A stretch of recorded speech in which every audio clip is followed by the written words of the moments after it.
Okay, so Megan, like anytime, if you have any questions, you're welcome to just unmute and ask me. So like I said, I went to Flagler and studied communications. I graduated in 2012.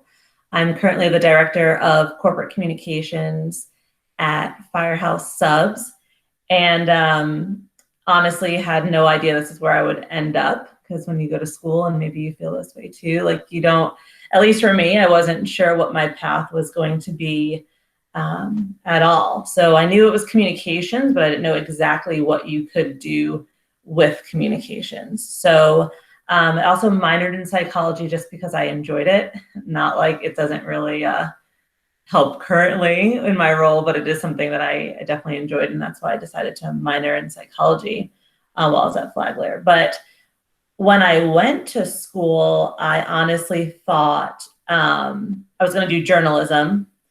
And then I had a professor that mentioned that it was a dying profession. So I decided that maybe I shouldn't stick with journalism. And then I went into media, and it was something where I thought I was going to be on the radio, but then technology scared me. So I decided that I should do PR. And so I ended up in the PR track.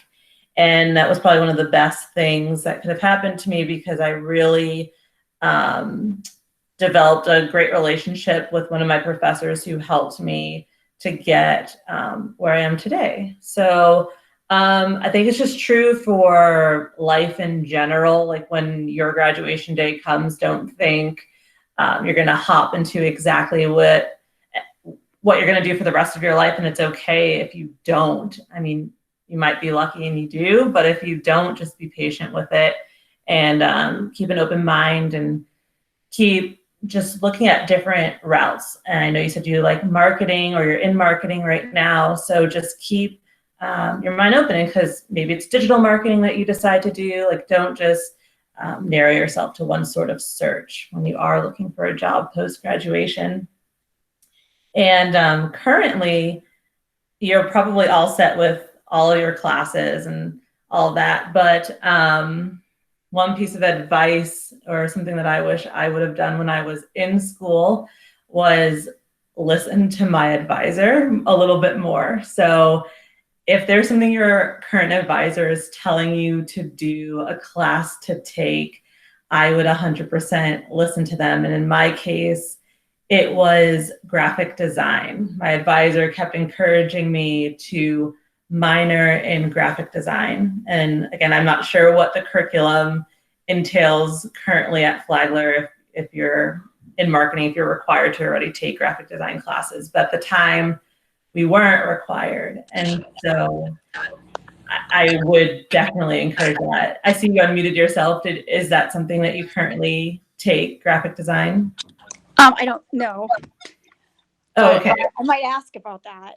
But yeah, one of my mom's friends that I worked with in the summertime in high school was a graphic designer, but she teaches art mm-hmm. and then does marketing for, it's called PHS. It's a private school for kids, Mm-hmm. but it's in Maitland, Florida. So she was able to do like a marriage of two fun things, I guess. Yeah, things that should art and marketing. Right. And that was my thing. I wasn't going into graphic design, or I just felt like, oh, I'm not really artistic. Like, why would I do that? But that was just a misconception on my part. You don't really have to be super artistic. It would have helped me currently with just layouts of newsletters, just adding some images to stuff that we distribute at Firehouse. So, I mean, I've eventually just learned as I've gone, like, you could teach yourself some stuff, but if you have the opportunity to take that course, or any sort of course that maybe your advisor is telling you to take, they know best. They really do. And that would be, I would have to say, like, my one regret was deciding to just not double minor, not take another minor on top of psychology. So definitely listen to maybe even professors that suggest stuff too. So I would definitely listen to your professors if you have the time still to take additional courses. And the last point I want to make about that is like they definitely have your best interests in mind, and they've been there before, and so they're not just saying it just to put extra work on your plate. And at the time, it feels like you're just going to have to do extra work, and you just are ready to graduate.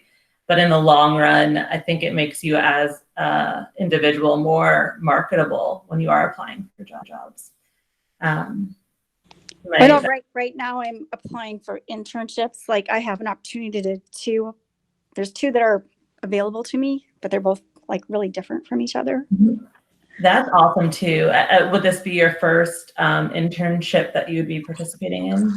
Yes, because most of them over the summer were canceled because of COVID. Oh, COVID. Mm-hmm. Yeah, like with Publix, keep just canceled them all across the board for Great. everyone. Well, I hope you have the opportunity to do these internships. That's actually a really good tip too, because I did a couple while I was in school as well, and it's nothing like what you could learn in a classroom. It's like it's all hands-on, and you just get these new ideas. You get to actually work with people in like maybe this might be a corporate setting for you, but you could be in a corporate setting. You just learn things that obviously are going to be different from a classroom. So that's awesome. I hope your internships work out for you. Yeah, maybe I'll let you know when I find out which one I'm picking. Yeah, that's awesome. Hopefully I know tomorrow. Oh, great. So what are they? Where would you be interning? The one I'm not exactly sure where it's at, but it's over kind of by 207, but it's just a small company. So right now I'm just kind of trying to research what they do. And it was a marketing kind of internship. Yes. And then the other one is one that one of my mom's friends reached out to me because one of her associates is opening an office and is a former graduate of Flagler. Mm-hmm. And I think it's with I forgot, Edward Jones, maybe. Mm-hmm. Well, that's great. Or Charles Schwab, but right now it's just... When you do your internship, then just go for it, like all out. Like they're going to look to you because you have the freshest ideas. So don't be shy to share your ideas. Don't hesitate at all. That's like my best advice for that. Like they're looking at you because they've been doing the same stuff over and over and over and over. So they need those fresh ideas. So don't feel embarrassed to share those ideas with them. Be confident in everything you do in your internship because you're there to help, and they're definitely going to appreciate your help. So keep that in mind when you go in there. And kind of on the same lines of interning, because that's like a really good networking opportunity too. Network also, if you haven't already, with your professors. So like your professors are the ones that always tell you to go outside and network with people, but your professors know a lot of people too. And that ended up being, in my case, one of the best things that could have happened to me. My PR professor at the time was Rosemary Tutt, and she really had a large connection with people in the community. And so she's the one who knew I was looking for a job, and she helped me get a marketing job in Ormond Beach because she knew a former student who was a manager looking for somebody. So she connected me with her. So she let me know about that. And then when I was looking to grow more in my career, I went right back to Rosemary Tutt and just told her, you know, like, this job is great, but I'm interested in learning more. And she had a connection with Firehouse Subs. And so she let me know as soon as Firehouse Subs was looking for somebody in their communications department, and I applied for it. So that's what I mean. If you're if you have a close relationship with one of your professors or someone you respect, you admire, you know they have the connections in your community, I would definitely tap into them, and don't be shy to ask them some questions if they know of any job opportunities. In my case, I wouldn't have known about these opportunities if it wasn't for my professor. And I wasn't shy to just throw it out there. I wasn't concerned to throw it out there and just say like, hey, I want to grow my career. Or at first when I was graduating from college, I was applying for jobs for maybe like 4 months. wasn't really getting anything. And I was like, maybe my professor knows of any job opportunities. So I asked her. So if you feel it, and I want to say 4 months really isn't a long time when it comes to looking for a job. It feels like a long time when you're right out of school and you're just ready, and you hear friends that maybe had a job lined up for them as soon as they graduated. Just try not to compare yourself. Probably heard this before. Don't compare yourself to other students, friends. Your path is different from theirs. So just stay persistent and reach out to the people that you know that may have connections. Don't feel embarrassed to do that. That's what they're there for. And you'd be surprised what they know. So they could help you out that way. So if there's any connections that you could still make today, I would definitely do that and learn a little bit more about your professors' networks too. So you could get, and attending things like this, it would be nice if there was more people on here too, but this is great for you, Megan, because I mean, for Firehouse Subs, you can always go on our career page on the website just to see what jobs they're looking for. LinkedIn is a great spot, and then you're always welcome to email me. Hopefully someone at Flagler will share my contact information, but you're welcome to email me if you ever feel like you're in some sort of slump looking for jobs, and I could always let you know if there's something available at Firehouse too. So attending more things like this is great too. If there's more that Flagler offers, just hop on, because you never know, the person speaking might right then say like, we're looking for a marketer, we're looking for a digital marketer, and you already have this like one-on-one opportunity to talk to the person who may even be the hiring manager. So the more of these you could attend, I think the better. Yeah, I know one thing, I kind of want to move to South Carolina, specifically like Mount Pleasant, Charleston. Yeah. So that's another, I still think it's a great opportunity to jump on these kinds of things, because with coronavirus, I don't know other organizations, what their like work from home policy is, but you never know, they might now just permit remote work. So like say it was a business or like, let's just use Firehouse as an example. If Firehouse decided, and they haven't, but if they had decided that you could always work from home, you could be in South Carolina and still have a job, and just work remote. So I wouldn't discount any sort of connection kind of opportunities, because you never know what their rules are for working, maybe. And I guess since we're talking about coronavirus, that leads me to like this. This leads me to one of the last topics here, and it's hey Cassie, hey. It's learning just to adapt. So like going back to the idea of when I first started at Flagler, I had no idea really what I was going to do. I just knew communications, and we'll figure it out from there. And so I didn't even know, when I started working at Firehouse Subs, my title was writer editor. I didn't even know that was like a possibility to be the person that proofreads everything for corporate before it gets distributed to the franchise system. That was a job opportunity that actually was never really discussed at Flagler. Like, you just kind of think journalism, or you think you're going to do some sort of media relations kind of thing, or PR. I didn't really realize there was something where I could just be doing some editing, putting together bulletins, and so just be willing to adapt. And I know I talked about this earlier on too, to what you're currently studying. You never know what opportunity may be available for a specific organization.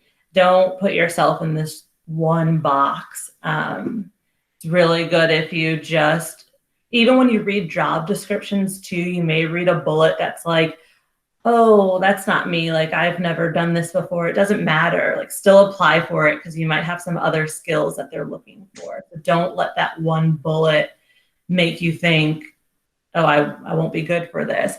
And I mean, no one could have predicted what we're going through right now with the pandemic. And so, you know, none of the job description bullets would have said you have to connect with the HQ staff virtually. And that's what we're doing today in our department. Like, we have to keep everyone connected with our intranet site. So things are going to always change. So if you're interested in that job, make sure you still apply for it. And even, again, if 1, 2, 3 bullets don't really seem at the time to suit you, that could change within like 30 days. And we saw that happen this March. So, and you're just going to have to adapt and be able to learn new ways to handle your role. So I didn't really talk too much about what I currently do. So I'll finish with that. So I joined Firehouse Subs 6 years ago, like I said, as a writer editor, and that my role was really just reviewing everything before it went out to the franchise system. So looking for all the T's are crossed, all the I's are dotted. And then I got promoted to manager of corporate communications.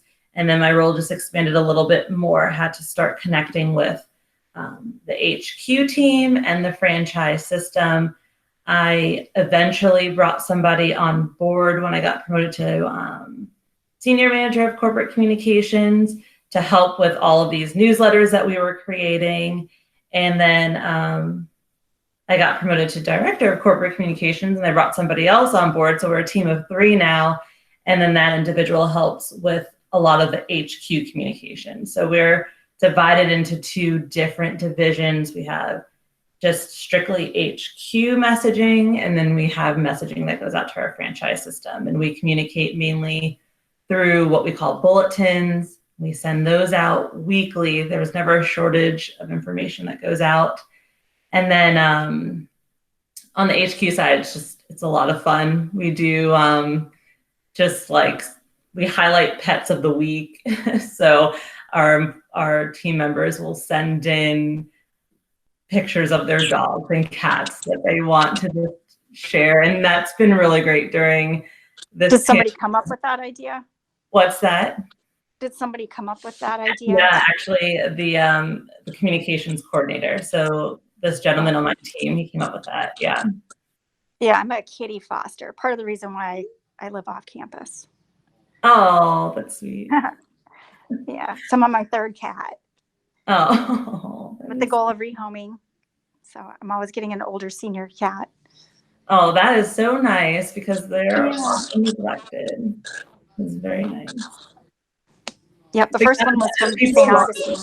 You would be surprised. I mean, I don't think you would be surprised if you were fostering. So people love talking about their pets and like highlighting their pets. So going back to when you're interning, don't be shy again of anything that you suggest, because your idea can go so far, because you might think like, oh, everyone's thinking this, but like people really aren't. So be sure you just share your idea with them. Like, and that's what happened on our team.